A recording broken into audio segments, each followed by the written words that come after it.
समस्तीपुर में एक लड़का था, उसको इन लोगों ने ज़बरदस्ती, पढ़ने होने में अच्छा था, उसको ज़बरदस्ती ये लोग शराब पिलाए। शराब के नशे में वो लड़का हुआ और उसके बाद डंडे की और बंदूक की नोक पे उसको ज़बरदस्ती ले गए और न चाहते हुए उस लड़की से शादी करवाए। पकड़ौआ विवाह, ये शब्द जितना आपको सुनने में अजीब लगा, शायद हमें भी उतना ही लगा। ना जाने ऐसे कितने लोग होंगे जिनको इस शब्द का मतलब भी नहीं मालूम। अगर आसान भाषा में मैं कहूं तो इसका ताल्लुक सीधे सीधे बिहार से है और बिहार में इसको लेकर कई घटनाएं सामने आई हैं। अगर इसे आप समझना चाहते हैं, दो लाइनों में ऐसे समझ सकते हैं कि मानो कोई अगर लड़का है, वो अपने जीवन में कुछ कर रहा है, शिक्षित होने जा रहा है या जिसका फ्यूचर बनने वाला है, उसको पकड़कर एक अनजान लड़की के साथ ब्याह देना। अब वो मारपीट के साथ ब्याह देना या नशे की हालत में ब्याह देना, कैसे भी हो सकता है। नमस्कार, मैं हूं राशिद और आप देख रहे हैं भारत एक्सप्रेस। पकड़ौआ विवाह की चर्चा इसलिए हो रही है क्योंकि आज फिर एक ऐसा मामला सामने आया है जिसने पकड़ौआ विवाह को फिर चर्चाओं में ला दिया है। बिहार के समस्तीपुर का ये मामला है और इसमें क्या क्या हुआ है, आज ये घटना कैसे घटी है, मेरे साथ इस विषय पर चर्चा करने के लिए मौजूद है मेरे साथी मुचकुंद। मैं सबसे पहले इस घटना के बारे में जानना चाहता हूँ। बिहार के समस्तीपुर जिले की जो ये घटना है, क्या हुआ और हमारे दर्शकों को आप ये बताइए। राशिद, जैसा आपने पकड़ौआ विवाह की बात की, पकड़ौआ विवाह बताए आप अभी कि इसको विस्तार से थोड़ा जाना जाए तो इसमें जैसे विवाह की उम्र में जो लड़का नौकरी पा जाए, अच्छी नौकरी में हो जाए या फिर अच्छे स्टेज पे हो अपने पढ़ाई लिखाई के, उसको ये लोग ढूंढते हैं। इसका एक समूह है, क्योंकि बिहार में अभी भी देखें तो लड़कियों के पढ़ने की संख्या थोड़ा कम है। बिहार का जैसे गंगा नदी के किनारे वाले जितने भी जैसे बसे हुए हैं, उसमें देखा जाए तो वहाँ शिक्षा की अभी भी कमी है और वहाँ पे ज़्यादातर लोग अपने बच्चियों पर शिक्षा पे कम ध्यान देते। अब तो खैर बदल रहा है धीरे धीरे ये चीज़ें, लेकिन पहले एक लोग कम ध्यान देते थे और यही हाल समस्तीपुर में ये चीज़ देखने को मिला। समस्तीपुर में एक लड़का था, उसको इन लोगों ने ज़बरदस्ती, पढ़ने होने में अच्छा था, उसको ज़बरदस्ती ये लोग शराब पिलाए।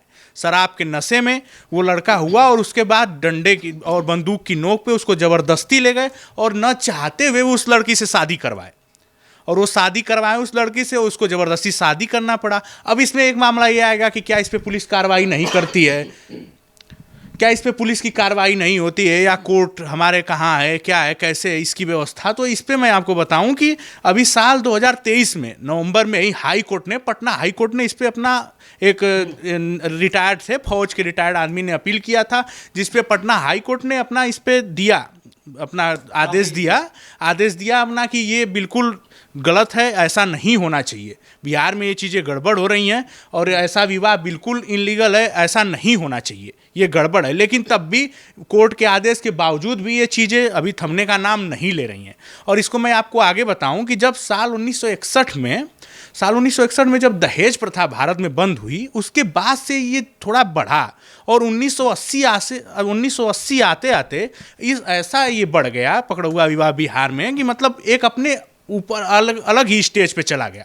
ऐसे स्टेज पे चला गया कि जहाँ से अब मतलब हर 2 4 5 घर छोड़ के ये चीज़ें होती थी उस समय में। अब तो खैर धीरे धीरे लोगों में जागरूकता आई, शिक्षा बढ़ी, तो शिक्षा बढ़ने के बाद लोग जागरूक हुए तो थोड़ा कम हुआ, पढ़े लिखे लोग बढ़े, शिक्षा बढ़ी, नौकरी बढ़ी, जॉब बढ़ा तो लोग थोड़ा जागरूक हुए तो कम हुआ। लेकिन ये 1980 के दशक में ऐसी स्थिति थी कि कोई भी पढ़ा लिखा आदमी बस मिल जाए।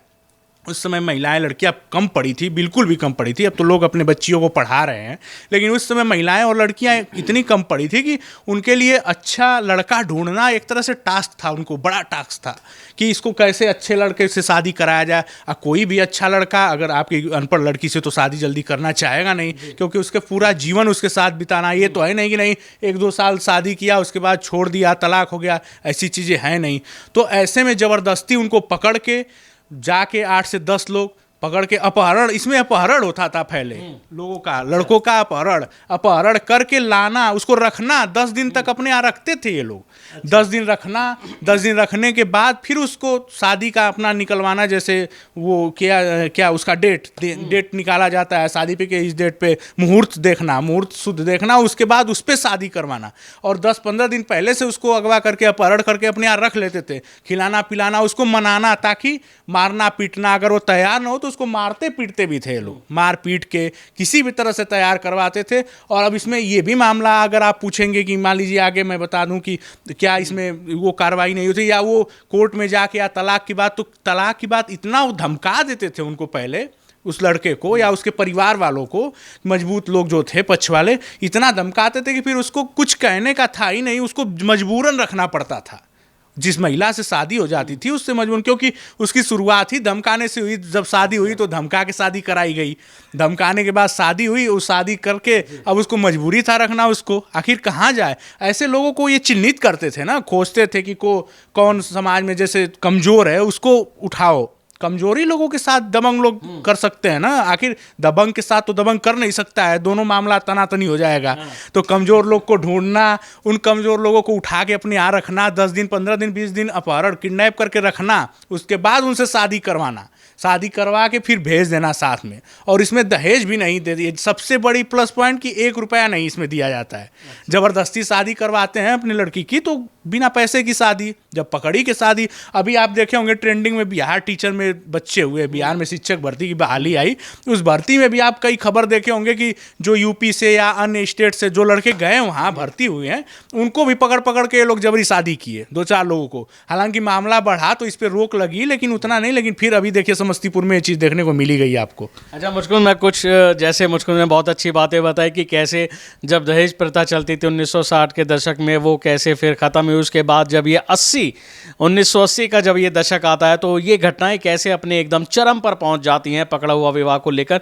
और देखिए अक्सर ऐसी तमाम खबरें आपने देखी होगी, ये बिहार की ये खबरें अक्सर आपको सुनने में आ गई होंगी कि पकड़ा हुआ विवाह है, किसी को पकड़कर किसी टीचर को पकड़ लिया या फिर किसी लड़के को पकड़ लिया कि वो शहर में कुछ बनने वाला था या फिर शहर से छुट्टी बिताने आया था, उसको पकड़ लिया और लड़की की शादी करा दी। अब और भी कुछ जानेंगे। मुझको ये जो पकड़ने वाले होते हैं, क्या ये लड़की के परिजन होते हैं या फिर कोई एक अलग गिरोह होता है जो पकड़ के लड़की वालों को देता है? राशिद, इसमें ये भी मामला है, देखा जाए तो लड़की के परिजन, या तो इसमें एक गिरोह चल रहा है पैसे पे। मैंने पढ़ा अभी कुछ देर पहले इस पे बात करने से पहले कि एक गिरोह भी है इसमें जो ये चीज़ करवाता है, शादी करवाता है ये गिरोह, और उसमें पैसा लेता है लड़की पक्ष से, कुछ पैसा लेके और उसके बाद वो खोजता है। ये लोग मतलब अपना एक तरह से देखा जाए तो ये अपना नेटवर्क फैलाए हुए हैं एक दूसरे, मतलब पूरे बिहार में। तो एजेंट हो गए, हाँ, एक तरह से एजेंट, बिल्कुल। अब जैसे आप देख ही रहे हैं कि जिसकी शादी ना हो, एजेंट जगह जगह बोर्ड आपको दिखते ही हैं, कहीं देखेंगे आप तो उस पर लिखा होता है कि शादी करवाने के लिए संपर्क करें फला नंबर, जिसकी शादी नहीं हो रही। अब भाई जो इसका भुक्तभोगी वो संपर्क करेगा ही, जाहिर सी बात है। तो वैसी स्थिति इसमें भी देखने को मिलेगी आपको। अगर आप उसमें जाएंगे, जब अंदर तक तहकीकात करेंगे तो उसमें चीज़ें देखने को मिल रही हैं कि इसका एक गिरोह चल रहा है। वो गिरोह क्या है कि ये ऐसे लोगों को टारगेट करता है, ढूंढ के रखता है कि समाज में ऐसे कमजोर दबे तबके कौन है, और फिर उस पार्टी से उसकी बात होती है। वो पार्टी से बात होगी तो वो पार्टी वाले इतने पैसे पे डील हुई, मान लीजिए 1 लाख 2 लाख। अब भाई शादी ऐसे दहेज, मान लीजिए दहेज प्रथा बंद हो गई, लेकिन दहेज अभी कहाँ रुका, दहेज लोग ले ही दे रहे हैं। तो उसमें अगर 10 लाख की जगह मेरा 2 लाख में काम हो गया तो लड़की वाले भी खुश हो जा रहे हैं कि 2 लाख रुपया दे के शादी, पकड़ के जबरदस्ती शादी करवा दो। वो गिरोह है ही उनको दबाने के लिए, मारने पीटने के लिए, मार पीट के ला के लड़का बैठा देगा, लड़का आ गया, शादी हो गई। अब आगे अब ये रिश्ता, लेकिन ये रिश्ता टिकता कितना है? इसमें कई जगह ये रिश्ता ऐसा हुआ कि जो बाद में चल के टूटा। ऐसा नहीं कि हर जगह आप एक ही चीज़, एक ही फंडा अपना लोगे, बिल्कुल वो टूटेगा। क्योंकि जबरदस्ती किसी से शादी करवाना ये बिल्कुल नामुमकिन, मुझको कई ऐसा सारे हो नहीं सकता। कई सारे सवाल खड़े होते हैं कि मान लो कोई लड़का, जैसे ही समस्तीपुर की घटना ही ले लेते हैं कि इसमें लड़का लाइब्रेरी गया था पढ़ने के लिए और वहां से इसका अपहरण कर लिया। उसके बाद नशे की हालत में, वो वीडियो भी आया, मैं बता दूं दर्शकों को कि वो वीडियो भी है समस्तीपुर का पकड़ा हुआ विवाह का। अगर आप सर्च करेंगे तो आपको दिखेगा कि कैसे लड़का लड़की बैठे हैं और परिजन बैठे हैं, उनका विवाह हो रहा है और आप लड़का बिल्कुल बेसुध है नशे में, बिल्कुल दिख रहा है उस वीडियो। जी वीडियो में बकायदा दिख रहा है, और वो लड़के परिजन जो है वो शादी करवा रहे हैं। मुझको मान लो अगर जबरदस्ती ऐसे शादी हो जाती है, लड़का कहीं और चला जाता है, दिल्ली चला जाता है, लेकिन एक ऐसे विवाह करना तो गलत है कि बाद में उनकी अंडरस्टैंडिंग ना मिल पाए। हो सके लड़का, क्योंकि कोई अनपढ़ गवार तो ये देखते नहीं है, वही देखते हैं कि जिसका भविष्य सुनहरा होने वाला है, जो लड़का आगे चल के कुछ बनने वाला है। और मान लो अगर आगे चल के वो कुछ बनता बनता है और कल को इनके रिश्ते में फिर दरार आती है, वो नहीं रहना चाहते, उसका फिर जिम्मेवार कौन होगा? राशिद, अगर इसमें मैं देखूं जिस तरह से अगर ध्यान दूं तो ये अशिक्षित लोग ये काम करेंगे। पढ़ा लिखा आदमी कभी ये काम नहीं करेगा। अशिक्षित लोग ये काम करेंगे कि अपने लड़की की ज़िंदगी दाव पे लगा देना, ज़बरदस्ती किसी से शादी करवा देना, तो वो अशिक्षित लोगों का काम है। उनको अब ये जब इतना इनको ज्ञान रहेगा कि नहीं मेरी लड़की का जीवन अच्छा चले, शादी हो रही है तो ऐसा काम ये करेंगे ही क्यों? इनको तो ये है कि बस किसी तरह से शादी हो गई, मेरे सर का भार उतरा, गई मेरे घर से, बात खत्म। अच्छा, और पुलिस प्रशासन अगर लड़के वाला पक्ष जो होता है, अगर वो अपनी दलील लेके पुलिस प्रशासन पे जाए कि मेरे साथ तो पुलिस प्रशासन सुनेगा कैसे? पुलिस भी तो दबंग की ही सुनती है। कहीं भी आप देखो, मान लीजिए ये कहने की बात है, पुलिस भी दबंग की सुनेगी। यहाँ से फोन कराया, वहां से फोन कराया, चाहे अपना उसका दबंग ही है, तभी तो ये काम कर रहा है। शादी हो ही गई। अब शादी होने के बाद सबसे बड़ी बात कि इसमें बालिग लोगों की शादी हो रही है। आखिर कोर्ट में जाएंगे भी तो दोनों लोग तरफ से बात होगी, और उनको शादी से पहले इतना धमका दिया जाता है कि वो पुलिस के पास जाए ही ना। सबसे बड़ी बात इसमें ये होती है कि पुलिस के पास जाने से पहले ही, शादी करने से पहले ही, अब 10-15 दिन किसी को आप अपहरण करके अपने पास रख रहे हो, मारो पीटो, जैसे वो माने वैसे उसको मनाओ। चाहे शराब पी के माने, चाहे मार पीट करके माने, बंदूक के नोक पे माने, बस मनाना है। अब इसमें इस गिरोह का पर्दाफाश पुलिस को करना चाहिए, क्योंकि हाई कोर्ट के आदेश के बाद भी ये चीजें हो रही हैं। कोर्ट का आदेश आ गया, इसके बाद भी ये चीजें हो रही हैं, तो बिल्कुल पुलिस को इस पर संज्ञान लेना चाहिए कि पुलिस कहाँ सोई हुई है, ऐसा क्यों मामला हो रहा है। आप इसको सामने लाइए, कोर्ट में केस करिए, उनको जेल भेजिए जो इसमें शामिल हैं, उस गिरोह का पर्दाफाश करिए। देखिए, जाहिर सी बात है, अगर कोर्ट ने आदेश दे दिया है तो पुलिस अब तक कहाँ सो रही है। और जब ऐसे मामले आते हैं तो लोग अब उन्हें कंप्लेंट भी करनी चाहिए ताकि पुलिस ऐसे गिरोह को पकड़े, उनका पर्दाफाश करे।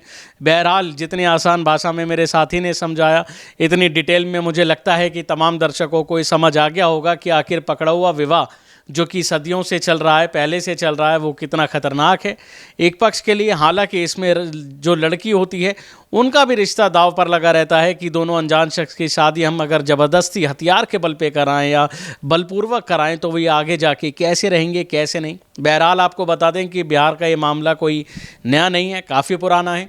आप इस मुद्दे को लेके क्या सोचते हैं, हमें कमेंट बॉक्स में ज़रूर बताइए। शुक्रिया।